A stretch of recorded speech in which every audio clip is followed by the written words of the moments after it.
black coffee. This is the Kavoya Coffee Podcasting Network.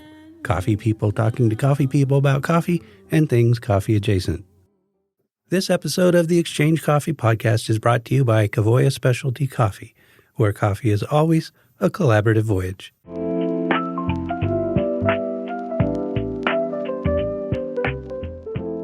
Welcome to the Exchange Coffee Podcast hosted by Mark Inman and Todd Mackey. This is episode 52, and we are talking about three things: quality, quality, and quality, but not necessarily in that order. Producing, processing, roasting. What does quality mean?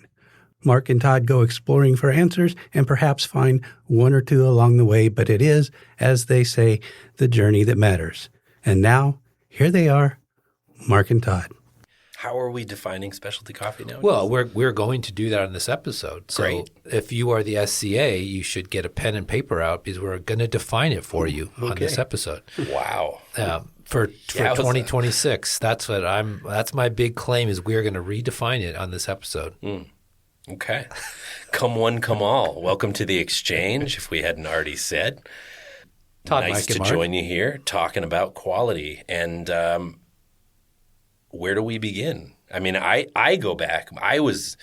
The first introduction I had to a definition came down from, you were chief of staff for Ted Lingle at Specialty Coffee Association of America, and I was taught the Q during these years, and it was tastes great, no defects. Right. So, something – Arabica good, Robusta bad. Totally. There was no consideration that Robusta could have quality. Forget about Liberica. We didn't even talk about that. Yeah. Still don't. We should. So, this idea that quality meant good. Mm-hmm. And that's something that I've sort of deconstructed and pulled apart and put back together in all sorts of different ways in the years since. But I think that I would have to guess. I wish in these moments we had our listeners just like on live with us. I know you sure call in right now. You sure wish we did. Yeah. But it would be so useful to just see a show of hands of like, hey, does quality mean good quality? Right? Because when you zoom out, it starts to become, well, we're managing our quality, and our quality is a specific target. But we're in a world where coffee is sold as, quote, the best coffee in the world, whether it's on the top shelf, the middle shelf, the bottom shelf, the right shelf, the left shelf, the bag, the valve seal, the craft, the can. It's all the best coffee in the world to the customer. So what is quality, Mark? And lay it on us. What are you saying?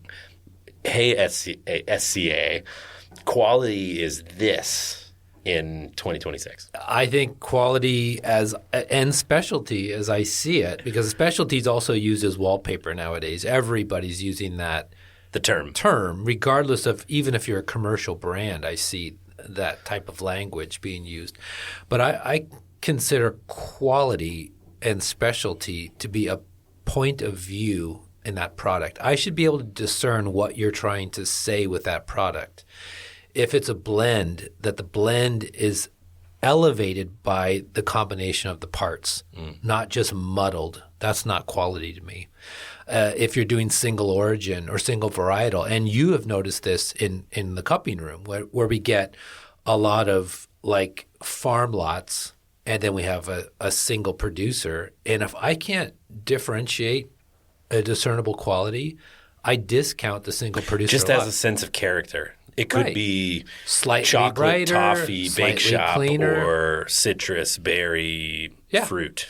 But if it's, regardless, if it's not something discernible. Right. Why did you separate it? What was the point? Because it didn't accomplish anything. I could buy the farm lot cheaper and it tastes exactly the same.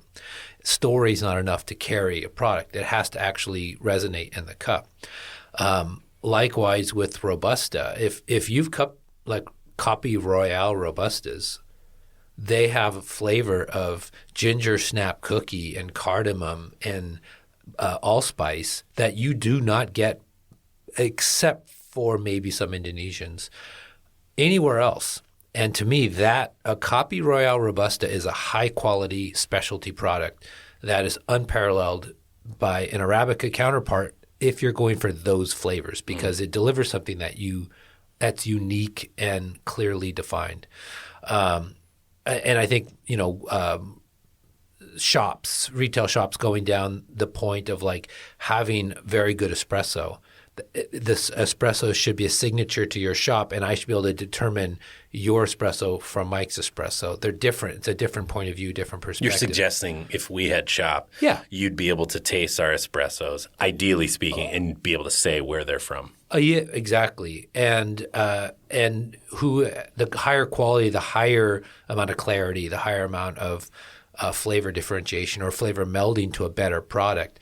That's where I see specialty and quality mixing. Now, what breaks my heart in this is when you have challenging economic times, be it COVID, be it the market run-up we had. We did this on previous episodes, where people's response to that were, I'm going to go down the ladder in quality and I'm hoping nobody's going to notice the difference.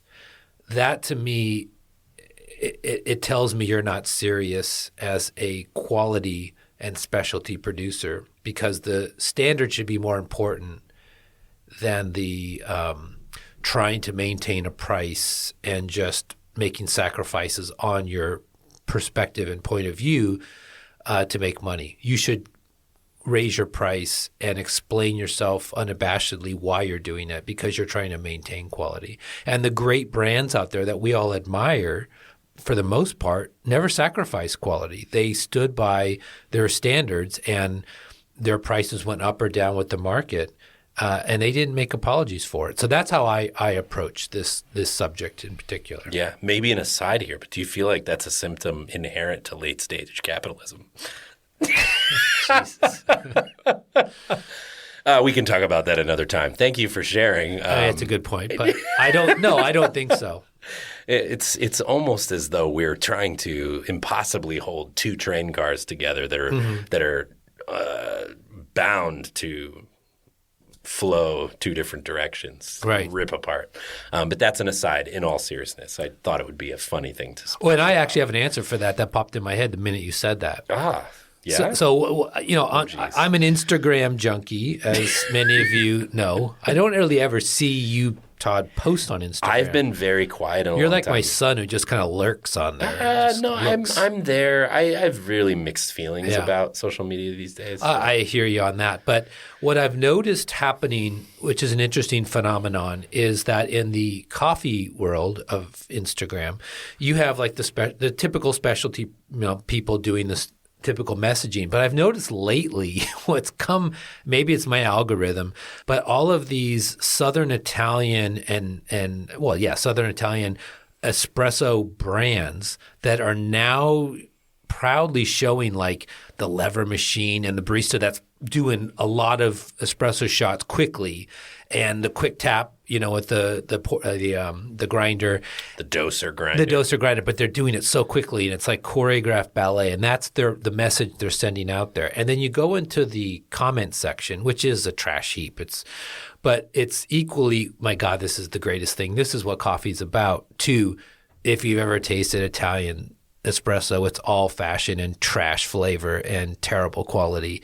And it's like, okay, that's a harsh criticism, but where it's coming from is that's a €1 espresso. What kind of quality do you think you're going to get for €1?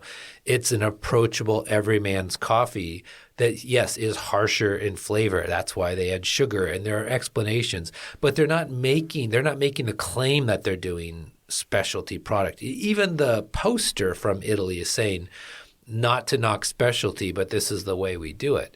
Specialty is more clear. They're saying we're not trying to pretend we're specialty, and I think that's great. But it is interesting that the everyman's coffee also is trying to find its own voice, and it does have a place as well. I mean, I love a good, diner coffee in some cases, and I love a good harsh Italian espresso, a bracing Italian espresso. Bracing. Where like, the bite really gets you in a way that, I've gotten kind of over the highly acidic coffees that some specialty people seem to only want to be in that flavor realm. They never leave that. I've gotten kind of tired of that flavor profile, and I'm looking for what else do you got to say? What else is your perspective? You know, in the early days of specialty, Schomer's espresso was wildly different than, say, something from Denmark, you know, like Tim Wendelboe's espresso. You know, his was syrupy and earthy, and you know, you could taste Monsoon Malabar, you can taste, you know, Indian Robusta in there, and I appreciated that perspective. And then you go to Tim Wendelboe, and it was like gooseberries and grapefruit, and you know, and I appreciate that, but people back a while ago had different perspectives going on. Some people really relied on naturals. Now you've got honeys and you know, all these yeast, you know, coffees. But I still think the go-to kind of cheap place in specialty is to go high acid, because that's what jumps on the table. Yeah. So what you're saying is quality is relative. Quality is... Well, but it's definable. I'm defining Tim Wendelboe's quality from Schomer's. They're both on equal footing. Now, is one overplayed? Right now it is. The trends will change. At one time, what Schomer was doing, that earthy, syrupy, you know, most roasters, when I was, you know, coming up, we all used Sumatras and Javas. And talk to any kid under the age of 30, they don't touch Indonesian coffees in their blends. It's just not in fashion. That doesn't mean it's bad quality. It's just that they're not interested in that flavor profile right now. I mean, are you noticing that yourself? Or? No. I'm reflecting on, you know, if I'm not mistaken, the first espresso blend I used as a barista was like 40% Sumatra, wet hold coffee. Yeah. And yeah, I made the pilgrimage to espresso vivace, and you know, long after having read professional barista techniques. I had his little tamper set, which was awesome. I actually won. I take this back. I can't even remember. I think I won. Maybe I saw someone win. I can't actually remember now. I was maybe in a head-to-head for a signed picture of David Schomer. I must have just watched someone win it, because I don't think I would have ever gotten rid of that. No, but that was like, I would frame that. It was already in a frame. Oh yeah, that I was would like proudly display that in my home. But regardless, yeah, man, I wish I could land the plane on that one. Now I really am feeling time. You guys must be struggling sometimes with going back in the volumes of our old minds. I'm just kidding. Yeah. No, it's... But what was when you went to... I think it's because Schomer had a reputation that was unparalleled at the time. Oh, so for when you made the sure. pilgrimage, what had tasted his coffee before? No. I mean, I grew up on the East Coast. So, you know, I think I was going to Seattle for like a tech workshop to work on La Marzocco's. I mean, of all situations to go to Seattle, and then, you know, obviously made the rounds. Sure. And that was a must stop, you know. And I imagine that by the time I got there, which was probably in like 2009, and I don't know I can't recall seeing a date when they started, but that's probably later on. Yeah, that's later on. The business.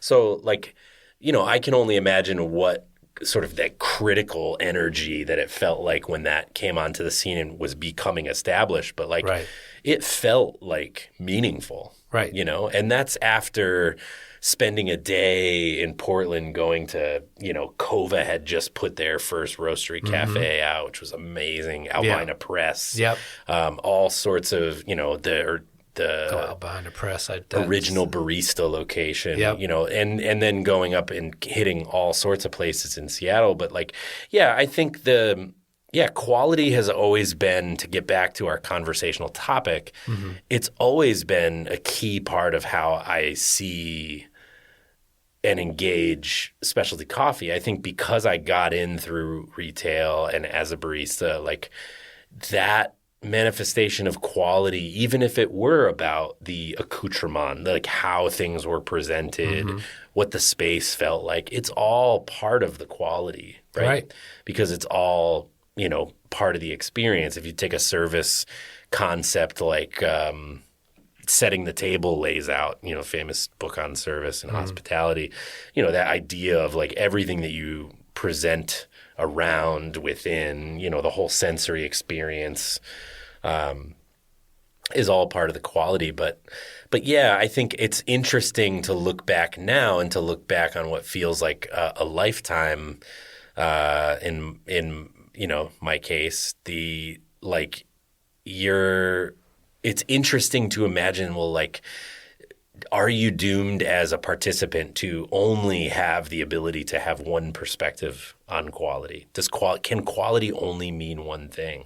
I think, it's probably a little bit more existential to ask from where we sit, where we're working with a lot of different companies that have a lot of different concepts of quality. I think it's one of the things I love about this job is I can think those different things about quality, because when I get off the phone with so-and-so, I have to shift and actually think about quality differently for this other person. Right. Do you know what I mean? Well, quality doesn't have to mean to your liking. Like, I recognize a lot of the yeast ferment coffees out there as high quality because it's a perspective. It's not a perspective that resonates with me personally, but I understand why people like it. Sure. And I understand why people are gravitating towards those flavors right now. But I do think they're high quality. It's just not a quality I would gravitate to.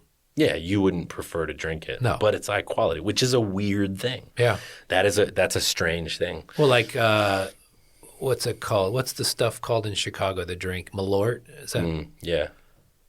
Or Fernet, or, yeah, these digestifs. People think they're quality, and they are. They've got long, storied histories. I wouldn't have it on my shelf, but I recognize that it's somebody created that, and it is using high-quality ingredients, and it's making something. To that point, I think what I'm trying to get at, and you're expressing really wonderfully, is that quality as a concept to me over the years has become more about maintaining that point of view, or understanding and being able to like resource our point of views in coffee. Right. Accurately, consistently, with a price point or perspective on our sourcing that allows for us to have a business. Right? Managing quality, right? When I got into, the lab side, quality management, like after becoming a cupper and then getting in, certified and then managing like physical specs on green coffee deliveries for third parties, and you start to realize that like, the term quality has nothing to do with the best coffee in the world. I mean, it has everything to do with it because all the coffee is sold as the best coffee in the world. But like, it has everything to do with managing the cost value basis of what anyone is making anything into. And that idea of like being able to manage, like this holds up the mantle, whatever that may be, of product XYZ, right, in whoever's case, and being able to like hit that target, do so where there is a business opportunity for the roaster, for the retailer, whomever. And that's a really powerful concept in any sort of food business, but certainly one in coffee where there's so much in a year like 25, 26, coming into this year, like there's so many forces that could throw you off course. Well, I mean, if you look at a quality control employee in a roastery, a cafe, and you think about what they're ultimately really responsible for is upholding the quality standards of your product. And that's a way more important job that I think people give it credit for. And you look at like the forces of like just what happened in 2025 with the crazy market swings and all of the logistical issues and all of that. A QC person that's great at their job is going to do it in a way that the customer never sees a change in that product. And that with all those fluctuating factors, that's an impossible task. And if they're not upholding that standard in the face of all those storms, then they're not doing anything. I mean, it's not just buying great quality coffee. It's making sure that the blend that accustomed to, that you became known for, never deviates off its path. That's why the comment of, well, we're going to have to try to get a little bit lesser quality in this blend because we need something cheaper. It's like you're already making that person's job impossible because you're taking away the foundation of what makes that blend great. And how are they going to maintain that quality standard when you're cheapening the ingredient? The buyer, who's not necessarily the QC person, you're taking away their tool to make the product great or consistent. And that's the hardest thing to reconcile. And how many times have you, in our past, have we seen the customer comment, I've noticed a change in that blend. They know it because they drink it every day. They know the quality. And that's the biggest heartbreak. And that's the biggest sign of sacrifice gone wrong when the customer calls you out before you're willing to admit it. Yeah. I have an interesting question. I think it became actually a conversational topic at GROW in Mexico, our GROW Summit event, which for anyone listening who has not attended a GROW, I would strongly recommend considering. Details for GROW 2027 forthcoming. But the kind of like the idea and the paradigm that has certainly sat as a cornerstone in our concept of specialty coffee in my tenure in specialty coffee. It hasn't always been the one. I've seen shifts, but I think we're starting to see like anomalies start to knock it over, put it into an unstable position at least. But the whole idea is quality inherent to coffee, right? Like quality is there only to be damaged, right?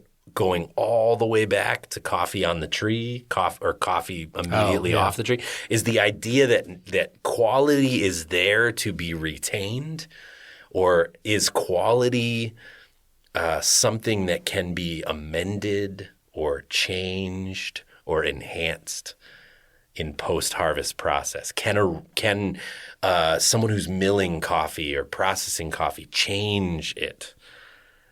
Or can they only like preserve it? Can a roaster who's buying an exquisite coffee or a coffee of any quality, is it a sort of a fixed potential, or is it possible to increase quality through roasting, through brewing? Or is quality just a static thing and we are passing this down a funnel and the funnel gets tighter and tighter and the hope is that we do not ruin it? Right? So what is the answer? Well, if a tree falls in the forest and there's no one there to hear it, it does not make noise. That's the best I got. I would say, Todd, that your analogy, the analogy that the roaster who has the exquisite quality bean, can they increase it or preserve it? Well, for starters, it was milled to that point. So somebody made it better. Like if you just picked all. Yeah, but is it that person who milled it didn't mess it up, or is it they enhanced it? They extracted the best parts of that lot, and within a milling, you're going to have the defect. Take all the defects out, so that you're getting rid of some bad quality. Then it could be size. Then it could be varietal. And then you get into secondary processing. Well, all yeast, enzyme, anaerobic, that's changing dramatically the quality of that coffee. I would argue you can make bad coffee taste better through those processes. He's an alchemist, folks. I'm 100%. I scientifically believe it, and it can be proven. I would say that and that's why I think a lot of mills are gravitating towards these things, because they're taking coffees that would be otherwise kind of blandish commercial quality and trying to bring out some value in these all things. Kidding and laughter aside, the idea that you could make something better, different. But I'm talking better. Yeah, right? I would say better. When arguably. you're in business, better means more money. Yeah. If you can make it worth more to the market, that's a good outcome. Yeah. Right? Now, I would say hardly anybody's doing the enzymes correctly. So right now, I think that the education and training is low. And so that's why you have such a mishmash when you see these enzymatic coffees. But the ones that are done great are great. They're great, hands down. Now, are they better than they were Yes. before processing? Ingredient now, yes, I think so. Now, the top quality heap extracted coffees done washed or natural, I would argue are better on their own. You don't need to mess with those. They're already the top of the heap. The cream has been skimmed off. I think the next level is where you play in that field. I think like enzymatically changing a washed Kenya, small lot, you're just messing with greatness already. Why bother? And then I go back to the muddling of quality. What am I tasting here? Am I tasting the process or am I tasting the product? That's the argument. Well, and that's kind of what I'm asking. Is like, is the product something that can be damaged by the process? Of course it can, but sometimes the process is taking mediocre and making it good or great. But great can't be greater. I don't believe that at all. I think that but if you, I guess I struggle with how does that work for, like, I get it through the lens of like adding milk to coffee, right? If I add milk to that 88 plus screaming Kenya AA, AB, whatever, on fire coffee, it makes that coffee worse. And it makes it worse just in its specific nature, right? Its particular character.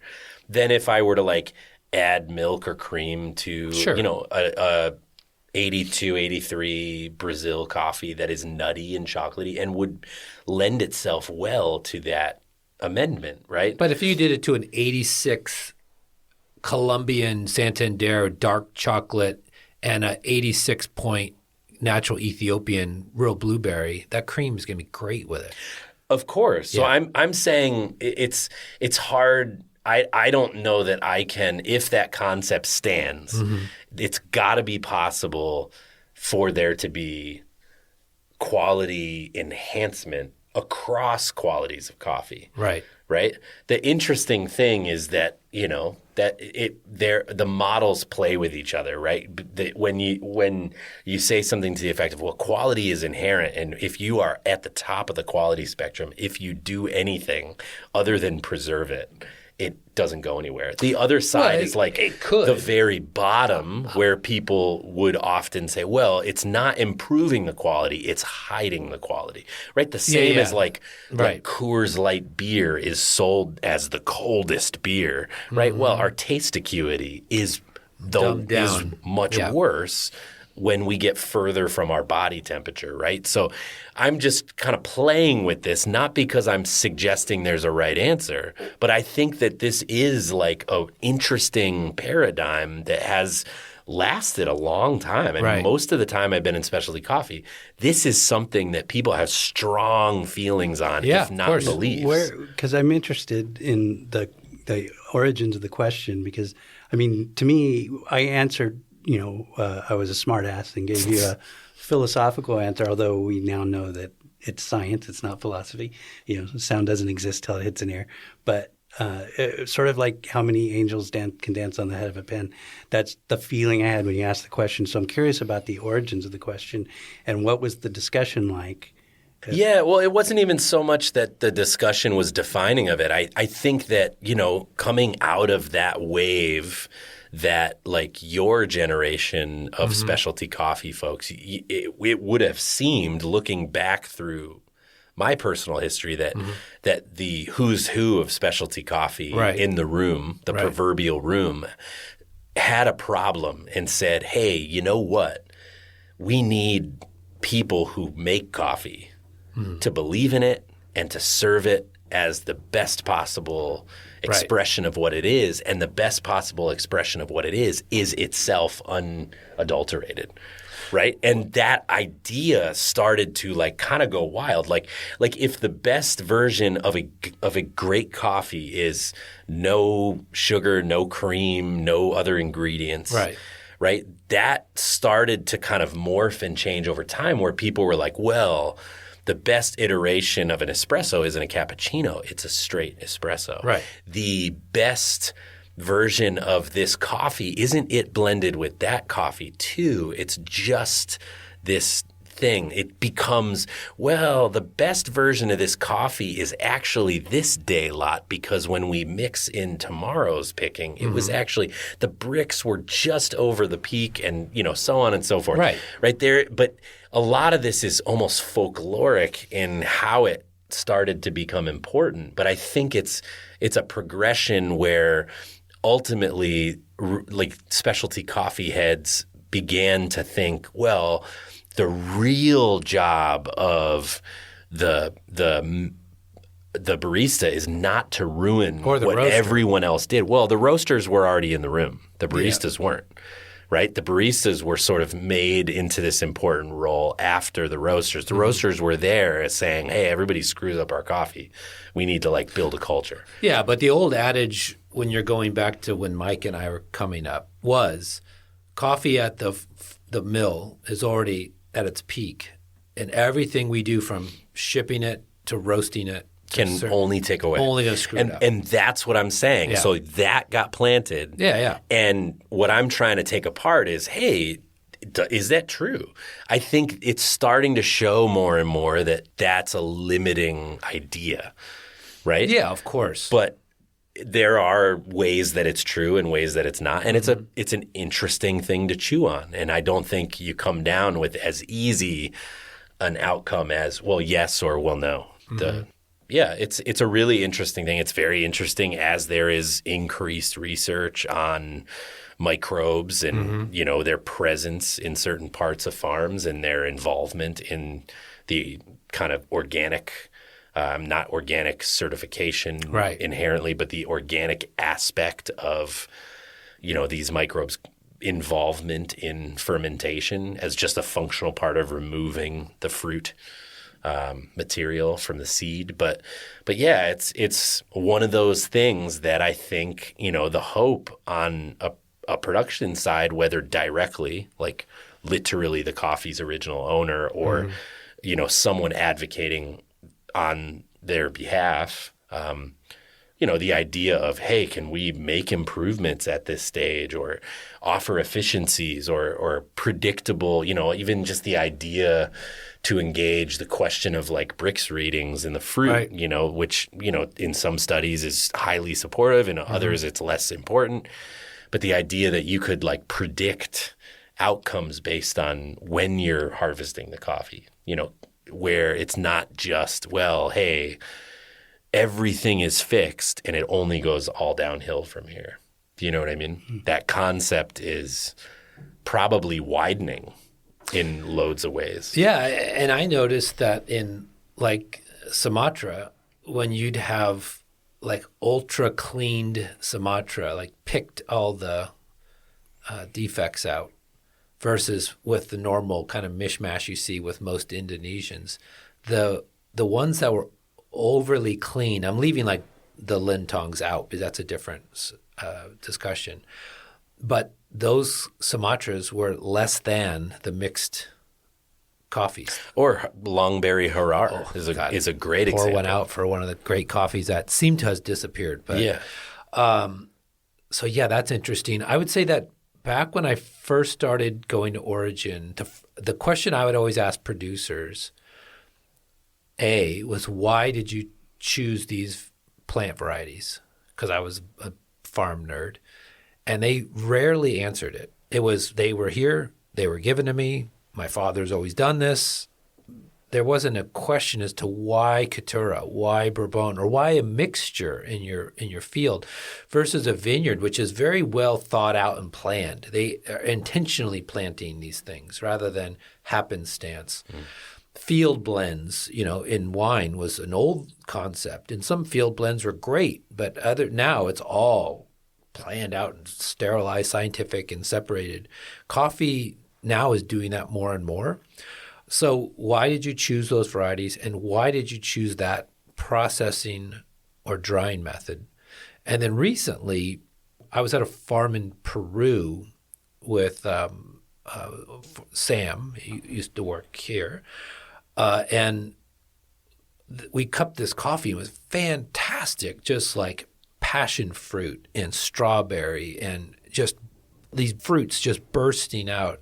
And we go to the farm, and it's, a 5-acre farm. It wasn't very big. And we went to the tanks where they were soaking the green, and it was just bubbling over, in an open tank, like it was fermenting with yeast. And he goes, "Oh yeah, these are all washed coffees." I'm like, "Well, that's something's going on. There's activity in this tank here. What is? Did you pitch yeast in there? No. Any enzymes? No. Well, something wild is happening here.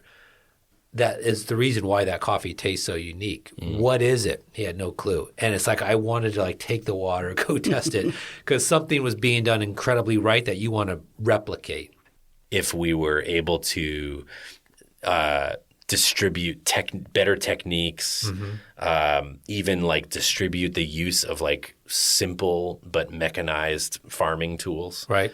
Whether harvesters, weed whackers, resource these basic things that then quality could be improved on or retained, whatever your point of view. See what I did there? But to bring, it's the question of bringing up the top line for few or the bottom line for many. I think I always go to, well, let's bring up the bottom line for many. But that's but the I argument think it's for enzymes and yeast is that you ideally are creating a better baseline with less defects, and that's if you could eliminate that, you're gaining 10 to 20% more income because that's usually what goes away in defect. So that's an argument. Oh yeah, no, I'm not suggesting that the lessons learned there wouldn't be repeatable across the base. I'm saying if there's a way of connecting that to the wider. Right. It's very, very interesting. I do think the hard part is that, we also have the emergence of the narrative that quality comes from handmade things, right? And we've sort of created a narrative or we have to perpetuate in a way. We're sort of obligated to perpetuate the narrative that quality is handmade in specialty coffee and handmade. While that is true in many things, handmade in coffee when it comes to farm level production is poverty. Oh, yeah. And I don't necessarily agree with that point of view.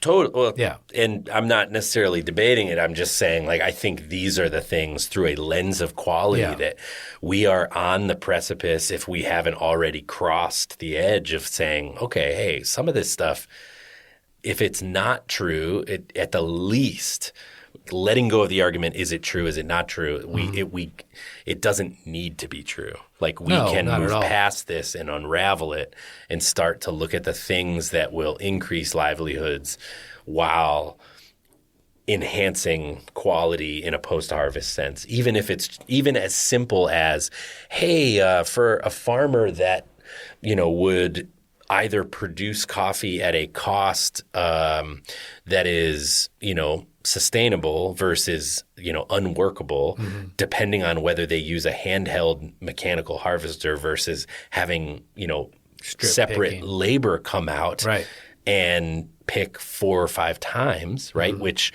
quality, the mindset historically would say, well, you have to pick only the ripes and only selectively and only by hand.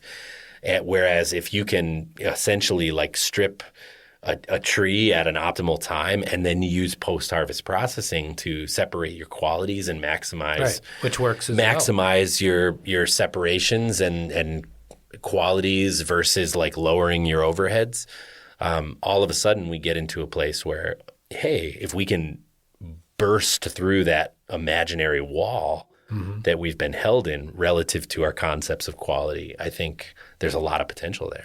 Oh, yeah. I mean, I think that I admire the hand-picked, hand-done side of it, but I understand that unripes, half-ripes all get through, and then post takes care. It's like a podcast. Mike makes us look great in post. It's not happening here. Mike is the mill. He's the cleaning up 60, 70% of this stuff gets chopped and thrown Mike's straight into on the the bin. floor is just a mess of our words just floating around. But you look at like a Brazilian operation where they have machines that not only pick the trees, but they're scraping the dirt for stuff that's fallen on the ground and sifting dirt sticks from cherry, and they are able to salvage everything, and then they separate it all in post into such a clean manner. It's hard to argue with that it works. You're extracting the exact quality you're looking for. And that mechanization is why Brazil is as strong as it is and will always be dominant in consistency. Now, consistency of quality. Will they get the best qualities in the world? Maybe or maybe not. I mean, they have growing conditions and terroir and elevation issues, but the consistency of quality will be there. Just like the Federation with disseminating their hybrids that they're creating and creating consistency in regions, I think that's very successful. So we've touched on growing. Now we've done secondary processing, roasting, touching on that. You and I have gone round and round about this. You have very strong opinions about air roasters versus drum roasters as far as – I have really strong opinions about air roasters versus maybe drum you've roasters. forgotten these conversations. No, I think they need to be used in fundamentally different ways. Yes. You're effectively roasting from outside in on one and inside out on the other. And do you think one's inherently better for specialty? I prefer one, but that's just my preference. Declare it. What is it? I far prefer the typical behavior and outcomes of gas-fired drum roasters. Okay. Right. Far and away. And do you think in general, if you are if you were focused on specialty quality and a point of view of each coffee expressing what like a Colombian's supposed to taste like or an Ethiopian natural, you would think that tool is the best tool of those two options? No, see, that's the interesting thing that I think I've let go of is I don't think that a Colombian is supposed to taste like. Well, you know what I mean, not to be like to express. I know what you mean, but yeah. I'm rejecting it. I'm saying like I don't think that whether by roaster or by harvesting and post-harvest production, I'm not necessarily – I mean there are characteristics that I find normal or typical of certain coffees from certain areas that I love. Like I absolutely love coffees from Nariño and all the characteristics that are typical of the region. So if you were going to take a Nariño, I don't think they should. No, I'm not. Like I'm not going to say to a coffee or an owner of a coffee, "Hey, this tastes uncharacteristically." No, I'm not arguing that. I'm saying let's just take your Nariño that you love, for example. It could be any farmer. It doesn't matter. Yeah. I'm saying, Todd, you love this. You bought it. What machine is going to express it the best? 9 times out of 10, you're going to say a drum roaster. I'm going to say a drum roast, a cast iron, high thermal mass density, et cetera, compared to the thermal mass of the batch size, type of drum roaster. That is what I prefer, but it's just a preference. It's just that's just what I like. It's the preference I'm looking for. I'm looking for Todd's perspective. But it's not a should. It's not this is how you have to do it.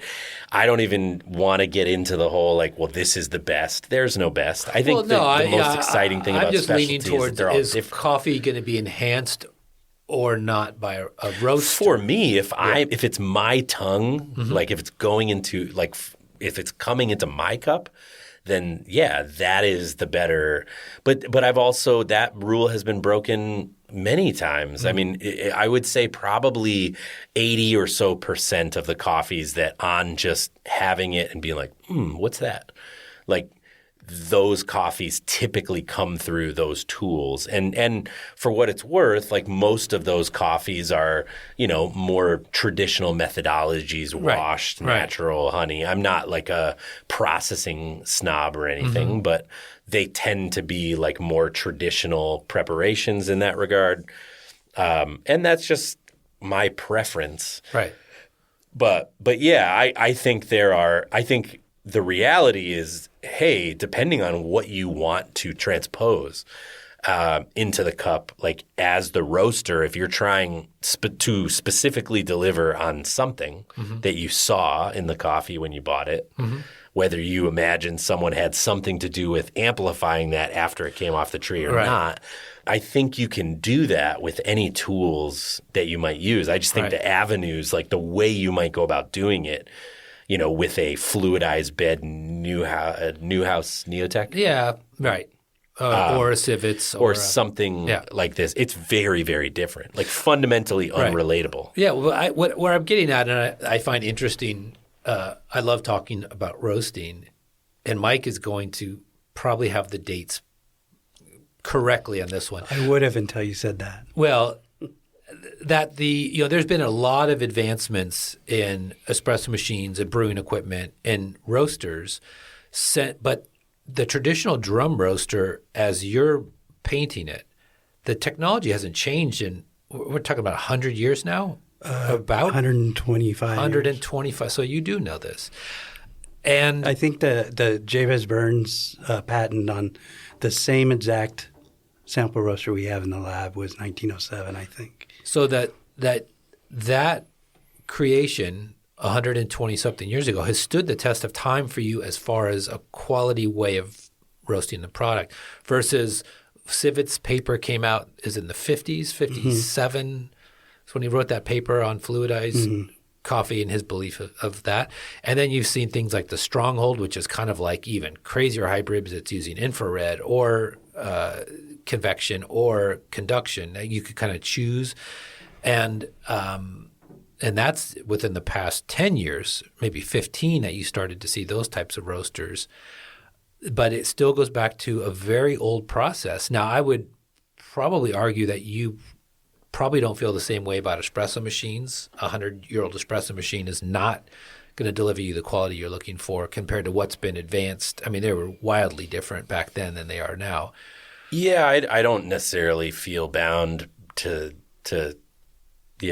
that. I mean, I think that there's a certain thermal relationship to extraction that really is at the core, and probably the technology has more to do with delivering consistent water temperatures than anything else. But I mean, I'm not like anti-lever or, I think I enjoy the quirks of it actually as a roaster too. Like one of the most satisfying sort of like old guild event activities we did was like you had a certain amount of fake money and you had to buy a coffee and buy like some roasting contraption and figure out how to roast it and then brew it and do the whole thing. And that was like way back when at one of the guild retreats. Like it was just so fun to have to figure out how to get the best out of things, in this case with really limited tools. But I think similarly, like the quality as an outcome is like, I don't think it's limited to your tools,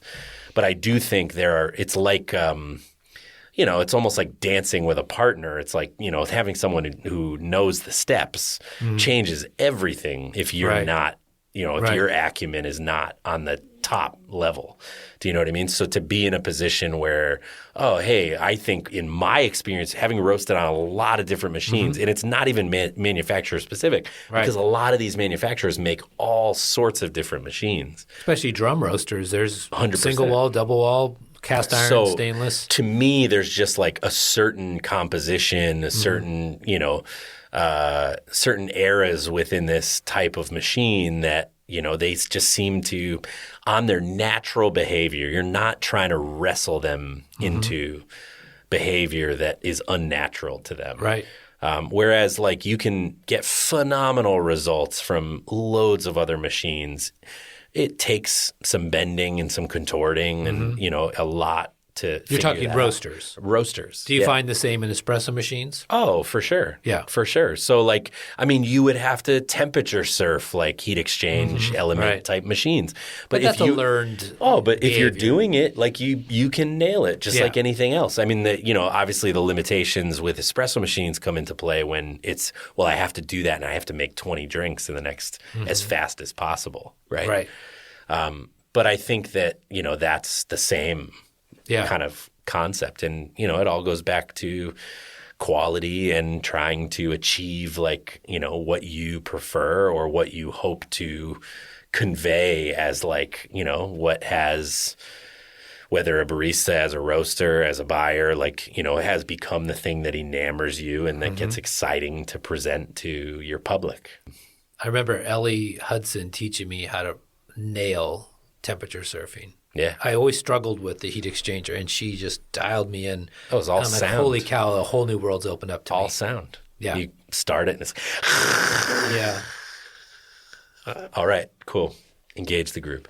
Yeah. That's, I mean, man, portafilter.net those days. Yeah. Well, even Roasters Guild. I mean, it's stunning to me that was shut down and nobody has restarted it because it played such a vital role for education. Well, this is what's happening with the Roast Summit. I mean, that, like, look what we talked about on the pod back when we were in Portland. Yep. I mean, that was so exciting to see this happening and to see these, I mean, a lot of different and independent roasting and coffee preparation events all over the country. Is there a barista version of the Roast Summit for the baristas out there? Like, the guild's gone for the baristas as well. Yeah, no, but I mean, you're seeing like New York Coffee Festival, you're seeing Northeast Coffee Festival. But like a focused group saying, we're going to really just talk there's about no, I mean, it's a huge undertaking. Right. I mean, nod, you know, and huge respect to Connie and the roast she's killing team. it. It's, I think it's so needed. Yeah, and globally, and, you know, I mean, it's really, really awesome. Right. But yeah, quality, top shelf, bottom shelf, all the way right, all the way left. It's all the best coffee in the world. But dealing with more bottom shelf and commercial, I mean, Mike, historically, people took those serious in the grocery days of like the A&P and all that. I mean, there was a quality they were shooting for. It wasn't only about price. They were, Yeah, even going all the way back to U-Ban, they were worried it wasn't going to sell. This is now 110 years ago, 115, and they were worried they couldn't sell the coffee because they had to price it so high because they were paying so much for the green. It sold like crazy. I mean, of course, it was hugely successful. They hired a top-notch ad firm, pre-Mad Men, you know, a firm that became one of those companies, but they were very confident that it was going to sell because of its price point, and it sure did. But they had the quality to back it up. So, of all of those canned brands, you know, U-Ban, Maxwell House, chock full of nuts, who over the course of time do you felt maintained the highest standards? Well, there was so much consolidation. Even U-Ban eventually went to a single origin. First, it went to aged coffee. Oh, really? Yeah, because Procter & Gamble or General Foods bought it, and then they went to aged coffee. And you can find these old ads where they're talking about aged steak is better. Aged to perfection. And aged wine, and then they go. And then after Interesting angle. Then after Juan Valdez was introduced, they went to 100% Colombia, and then they've even switched again since then. I don't remember offhand what they do now, but I think once the consolidation began to find those commitments to quality, you had to go first to the coasts, and you had to find the small, family-owned, you know, or the smaller roasters that were still, in many cases, family-owned. Right. But the big ones, it's tough to follow. Yeah. You know, any sort of commitment to quality through the 50s. Any stars, even over the regionals, that you would say that people should, you know, history buffs should look back at? If you want, Erna Knudsen tells a story when her family first moved to New York when she was just a little kid. The person who brought them up coffee every day was Mr. Dallas. Oh. So Dallas Brothers, you know, has been that would be one. Gillies, you know, which has changed hands just recently, only for I didn't know that. The second or third time in its history, the oldest coffee brand, you know. In the U.S. Yeah. No, always depends how you look at it. But, right, I know. That's a claim. Yeah, so those would be two. No doubt about it. Quality is at the core of what we do in coffee, whether it's beaks and claws or specialty nano lots, right? Post-harvest processed, co-fermented, all the new and different, all the traditional and timeless. It's definitely at the core of every conversation I have. I'm sure it's the same for you guys, but it's a good thing to talk through. In your lifetime, Todd, when you think of quality, if you had to name like some of the best quality coffee you've had in your life that resonates with you personally, what are those coffees to you? Just to make it a measurable thing, because there's so many. Yeah, I mean, there's but ones that are so many. in your but just to pantheon. say, yeah, but the most recent cup of coffee that absolutely bowled me over and was awesome was a single origin Kenyan coffee at Millie by Metric in Chicago. I had it on February 5th, a Thursday, 2026.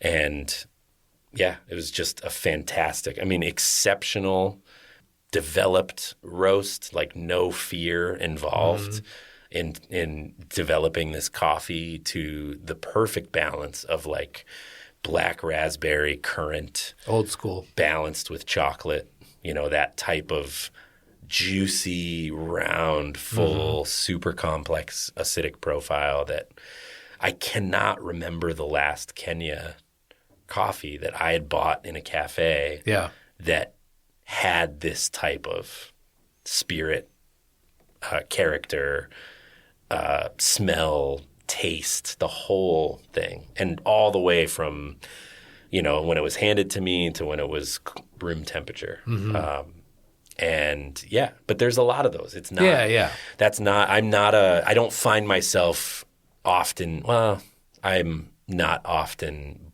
bowled over, but I'm not like easily disappointed where I'm like, man, back when coffee was good. Like I'm never want to be like that. There's great coffee all the time. That was exceptional. And a huge nod to what they're doing over there, of course. But that's the last one that I was just like, man, I wanted to tell everybody about it. And espresso. The last time you had an espresso that just, you had to like take note of it. You liked it so much. I don't remember. Really? Mike, do you have any of these that? I've told the story about my most memorable cup of coffee probably more than once. It was 24 years ago in Portland. We're hanging out with Dave Griswold, and we went to visit the original Stumptown. Yeah. And Dwayne handed me a cup of coffee in a porcelain cup, and it just blew my socks off. I'll never forget it. But it was Papua New Guinea. Oh, really? Yeah. Wow. Yeah, which I'd never had prior to that, and hardly ever have had since. But yeah, definitely it was the first time I did a double take and looked at the person like, what'd you just do to me? Wow. A P&G. That's a good one. And espresso is probably I have the fondest memories of the shots that Don Hawley used to pull for me at 3 o'clock every afternoon at SCAA in Long Beach. He competed in the Barista Championship when it was the Torani. Yeah, the last Torani. Which I thought was hilarious for his place in the industry to get up there and compete. Yeah, it was half joking. I was hoping he'd win. Like, I would love to see somebody of my age group go up in the competition and actually place. I think it would be incredible. It'd be very hard to do it, but it would be cool to see. What about for you? Where is that espresso for you? So, for the coffee-wise, espresso. So the main one.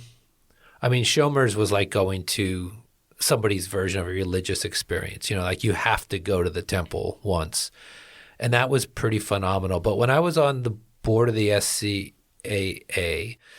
When we were in Seattle for like multi-years, I think it was like 7 years in a row or something like that. It was 5 out of 7. 5 out of 7, right. There was a big push for new members to feel welcome and like let's do things to make, because it's very intimidating to be new in coffee and go to this massive show and Todd's hanging out with Mike and everyone's kind of in their little circle, but you're not really welcome.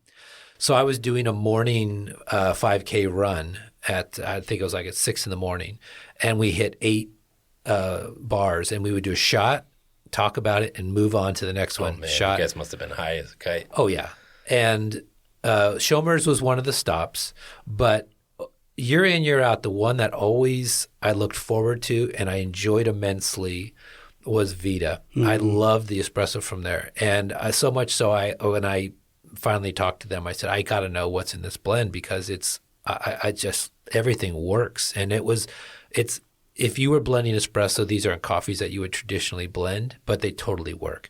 And I was completely floored by it. Brewed coffee, I mean, the flavor that made the biggest impact on me, and I will always drink it if it's available, is a very, very good Lintong roasted lighter. So you get that real mixture of that skunky, herby with the grapefruit. That's like, that flavor does everything. Yeah. It gives me everything I want out of a cup of brewed coffee, and always will. Yeah, that's a good coffee. Those are my two standouts. Nice. Cool. Everybody hit the road. Go find your espresso. Right? Yeah. I thought you were telling us to get out of here. Well, I was like, I wasn't consciously, but